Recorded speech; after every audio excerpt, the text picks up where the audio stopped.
I grew up in Indonesia and Singapore. Some of my earliest memories are of my Buddhist friends and family members praying and giving offerings in exchange for good health, good grades, and good business.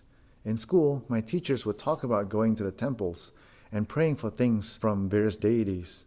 My mom taught me Bible stories, and I always aligned myself with Christianity growing up. But extensive exposure to folk Buddhism and idol worship shaped my views of God and what a good Christian life should look like. Essentially, I thought that if God loves me, He should make my life go smoothly. I thought that if I served God and participated in church activities, God was obligated to provide for me and protect me.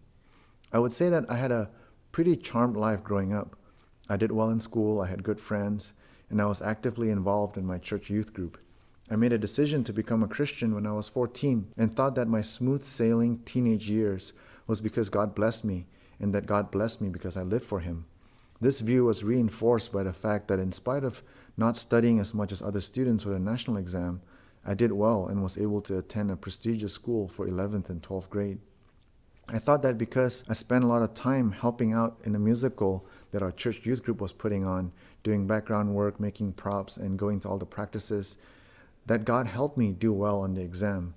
I held on to the view that if I invested my time and energy for God and church, God was somehow obligated to make things go well for me in all areas of my life. And my misconception was further reinforced by my acceptance into UC Berkeley as an international student. My picture-perfect Christian life began to fall apart during college. I experienced drama and relational tension with my friends. My poor character became apparent to everyone around me, and no matter how much I repented, things didn't improve. Although there were moments of clarity, I always reverted back to the same mistaken notion that God should make my life go well if I serve Him.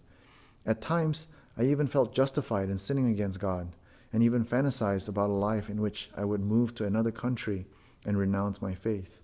I would snap out of it, realizing that those were some pretty awful thoughts, but that transactional view of a relationship with God persisted through my 20s. In my early 30s, I applied for a green card, but due to a clerical error, I was forced to leave the US for an indefinite period of time. I went back home to Indonesia. Even though I was originally from there, I had not lived there since I was 6, so it was essentially a foreign country to me.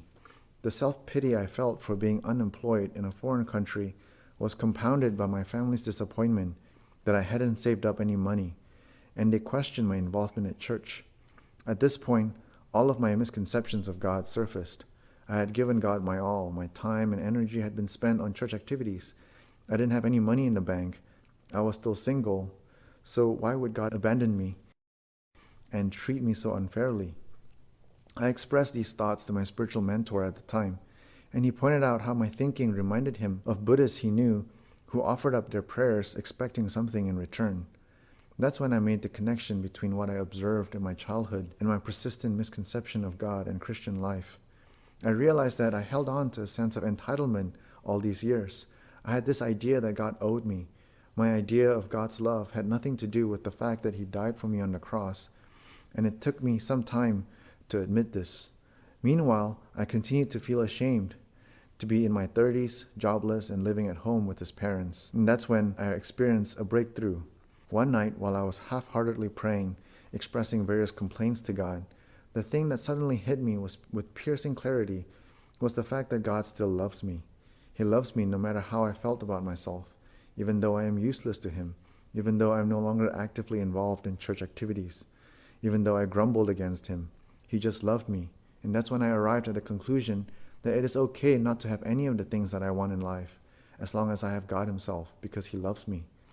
What I thought would be a few months in Indonesia turned out to be over a year of experiencing many ups and downs waiting for my green card. I learned to relate with my parents. I read a lot of books, and over the course of that year, I learned to see that God doesn't owe me anything.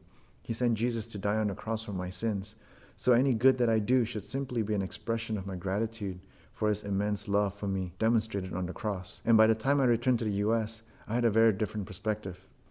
Fast forward to today, I wouldn't say that I'm totally free of my old misconceptions.